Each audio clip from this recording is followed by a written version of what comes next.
I feel like I've almost forgotten how to make a YouTube video.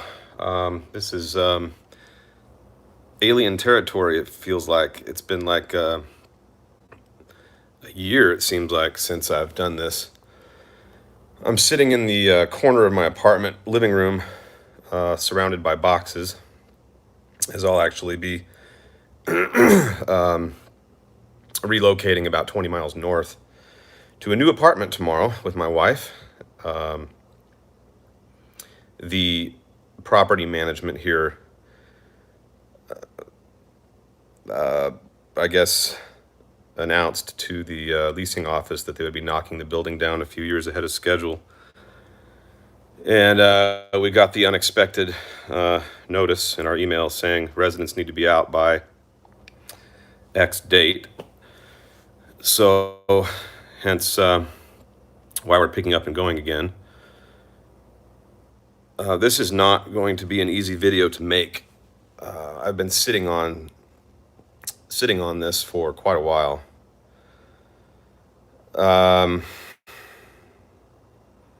Some of you know me better than others. Some of you only know me through, most of you know me only through my channel. But you might remember back in 2020, I made some videos before I took my long hiatus over this last year. Made a few videos expressing some pretty strong disappointment in how most of the Orthodox churches were handling the COVID stuff, lockdowns and everything. And I'm here to say that that is not why, because I'm sure a lot of people are speculating that that may be why. That may explain the title of my video. That is not why I'm leaving the Orthodox Church or the Christian faith. It has nothing to do with any of that at all.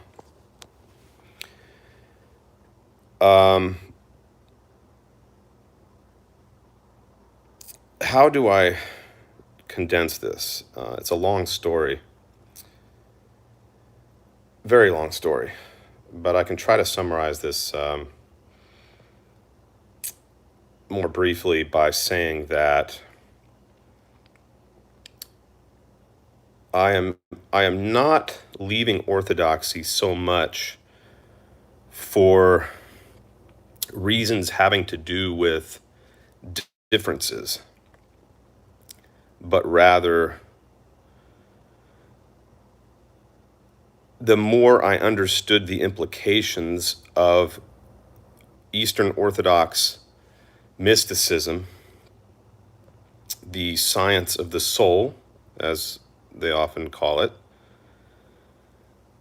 by both practicing and also studying the theology of hesychasm by numerous elders and other saints,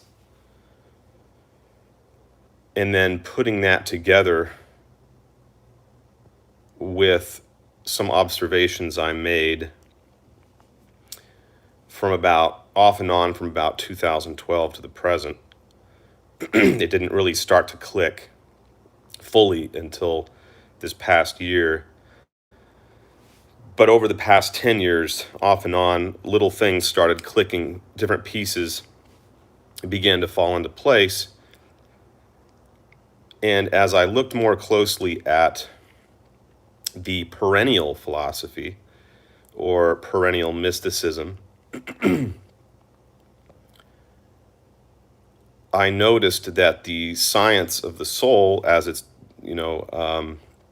as it is articulated in the Eastern Church and by other faiths,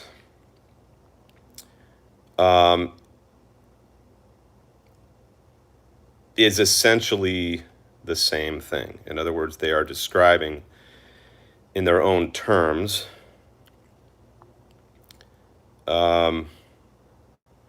within their own sort of philosophical categories, in their own cultural milieu, the very same concepts or ideas.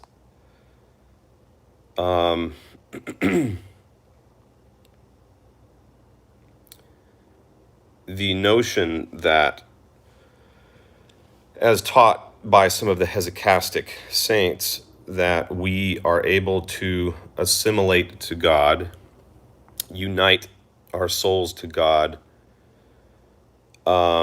directly through mystical contemplation,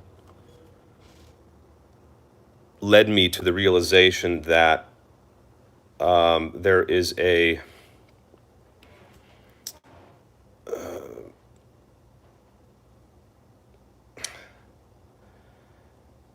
there's a conflict on some level with the idea that we must be saved by a mediator. So a lot of these exoteric doctrines that we are taught in Christianity about how we are reconciled to God through the saving work of another person does not seem to jive with the idea that our souls can be directly unified with God and united to Him and assimilated to the divine directly through mystical contemplation. In other words, if that is the case, then what need, therefore, is there for these forensic doctrines of justification? Now, I know the East will argue that, well, that's all Western and we're not Western, but in the end, the mere necessity for a doctrine of the incarnation shows that on a very basic fundamental level, Orthodoxy is beholden to exoteric soteriology. It is a prerequisite, so it comes prior to or before any contemplation of the mysticism, which in my mind is getting it completely backwards. And one of the observations I made, and another priest, actually, I'm a very close friend with an Orthodox priest. He and I have been making this journey together for quite a while now, since I would say in particular 2015. We began to have more dialogue around the end of February 2021, and it really kind of set off a whole chain reaction, because I had started seeing things after my embrace of universalism that he began to see from a different angle, and then we both ended up in the same place, and now we're sort of coming to grips with all of this and trying to articulate where we're at and why we are no longer where we used to be. But one of the observations we made is that as an Orthodox Christian approaching this whole question from the standpoint of hesychasm, there's usually two different answers you get within Orthodoxy. And some will say that the mysticism was not completely, fully accessed until Pentecost. Others will say that the Old Testament saints were able to unite their souls to God in the same way that hesychasts today unite their souls to God. That they had the same science of mystical contemplation. They had free access to it. The problem there is twofold. So whichever path you take, with whichever answer you go with, there's a problem. If you go with the latter perspective and you say that the saints have always had access to this, even prior to Pentecost, then you have to ask yourself, well, A, what was the point of Pentecost? And B, well, and also what was the point of the incarnation? If you say that the saints did not have full access to the mysticism until Pentecost, you'd have to argue with some of the saints that the glory of God rested upon the saints in a more partial or even outward way, like you see Moses coming down from the mount with the glory of the Lord shining upon his face, right? But if you go with that answer, what you're saying is that we are ultimately saved by the forensic work of Christ, and therefore the mysticism is at best superfluous. So, but that goes against my experience. It's not something I would talk about very much, because it's not really something, we were taught that you should talk about very much, right? If you're practicing hesychasm, you don't go around talking about it. It's kind of between you and your spiritual father. It's not something you want to be boasting about. But I wasn't as consistent with it as I wanted to be. But I did practice it enough, off and on, from about 2012 to the present, that I was able to say I'm able to tell everyone here with complete confidence. It's not based on, any kind of trick of the mind or anything like that. I literally experienced the presence of God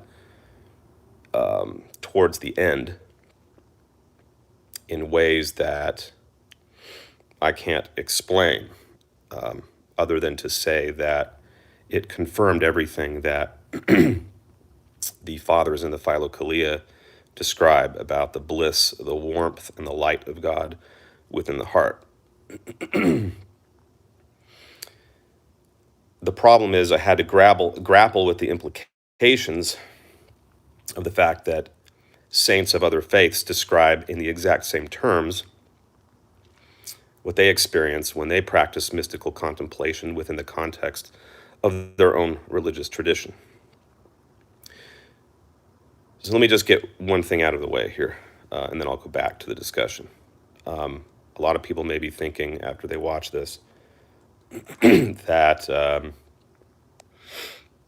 I've embraced some sort of liberal eclecticism or syncretistic religion, which I've not. The perennial tradition, also known as the Prissa Theologia, is the view that there is a very ancient, primordial spirituality in the form of mystical contemplation that continues to thread its way or weave its way through the majority of the world's religions. It is practiced, it is the essence, essentially, the practice itself. There are different philosophies, of course, ways of explaining what happens when you practice the mysticism within Buddhism and Hinduism. There's monistic philosophies, there are dualistic philosophies, there are philosophies that attempt to reconcile dualism and monism. But the practice is the same wherever you go. Hinduism and Buddhism is based squarely on the mysticism. The mysticism is the essence of those two religions. It's practiced within Sikhism, Taoism. There are Jewish mystics, Christian mystics, hesychasts, for example, even mystics within the Roman Catholic Church who've experienced very similar things. You've probably heard about those of you who are familiar, you've heard of the dark night of the soul within the Roman Catholic Church. It's found among Sufis within Islam. They practice it. You can find it in a lot of places. So You can argue, as some Abrahamists like to argue, that other people are experiencing something satanic and you are the only one who has access to the real deal. But there's a lot of reasons why that doesn't work. Um, and I already hinted at one of those reasons. So if you go with the exoteric standard response, then the mysticism that is so essential for the Eastern saints, the mystics within our tradition, as articulated within the Philokalia and other sources, becomes a side benefit at best and superfluous at worst. If you say, on the other hand, that the saints have always done this prior to Pentecost, then there's no point for Pentecost to have even happened, and there was no reason for the incarnation. We don't need a mediator if our soul has a direct route to God through mystical contemplation, i.e., hesychasm, or yoga, or whatever you want to call it. There's obviously, my comments are going to generate a lot of questions and a lot of objections, and I'm sure they're racing through your minds as I speak. Unfortunately, I don't have time in one video to go over everything. God willing, I will have time over the coming months and years to make more of these and articulate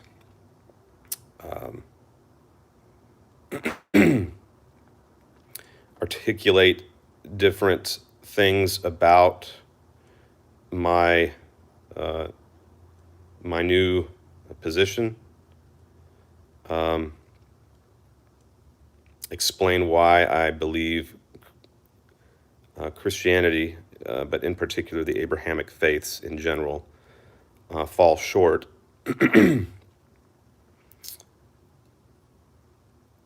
But there's so much to this. You could go on with this for years and years and years. How it changes your outlook on everything from anthropology to cosmology to metaphysics, you name it. It changes everything. And I was born and raised Christian. I spent just over 4 decades as a Christian, most of that as a Protestant, in the last 13 to 14 as an Orthodox Christian. And so the step I'm taking now was not easy, and it's still not easy after 12 months. It's still not easy. I'm still making that transition. It's been very slow. At first, it was terrifying.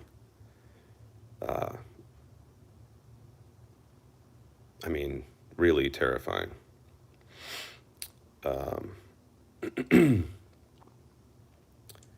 But I continue to experience from time to time this inexplicable bliss by simply disconnecting my nous from the world and reconnecting to God and contemplating Him and chanting various chants, chanting His name, chanting different things. But the experience is the same. I cannot deny that I am experiencing God. I'm experiencing communion with God on a level that is difficult to, almost impossible to explain unless you simply do it for yourself.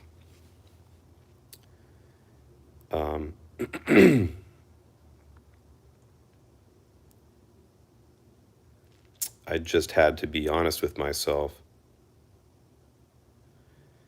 by reassessing some of my presuppositions as a former Christian, and I discovered things that were very unsettling, that made me very, very uncomfortable. And I had to work through all of those things over. I've had to work through them over a year now, and counting. But I'm finally at the point where I am more than comfortable enough to to know that I'm making the right decision,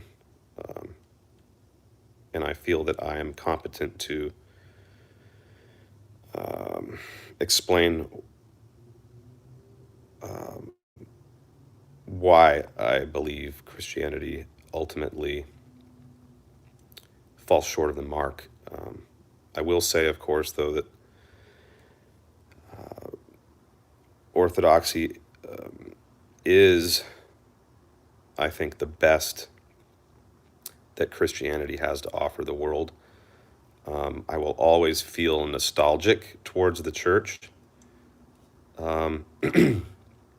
I still, and I don't think it will ever change, I have a very deep love in my heart and an abiding respect and admiration for the Eastern Orthodox tradition. I can't see that ever changing. But at the same time, I feel I have no other choice but to depart, because given the dogmatic requirements of the church, there's just no way that someone like myself could be tolerated within its precincts, since my understanding of the truth is universal to such an extent that I no longer believe the truth can be reduced to a particular sect or exoteric body of confessing people. So with that said, I'm going to go ahead and sign off. I will not be attacking Orthodoxy ever in any of my videos. I will be, for those who are open-minded enough, I will be critically challenging certain ideas within Orthodoxy and attempting to explain how and why I feel they do not comport with the essential truth at the heart of its tradition, which is the ability of the devotee to unite directly with God, apart from a mediator, or apart from some exoteric forensic system or scheme that must be fulfilled before the believer can find that union or communion with God. So I'll let you guys go for now, and I will, can't say when, but hopefully in the near future I'll be able to pick this up and start a new video. Thanks a lot, everybody. Bye.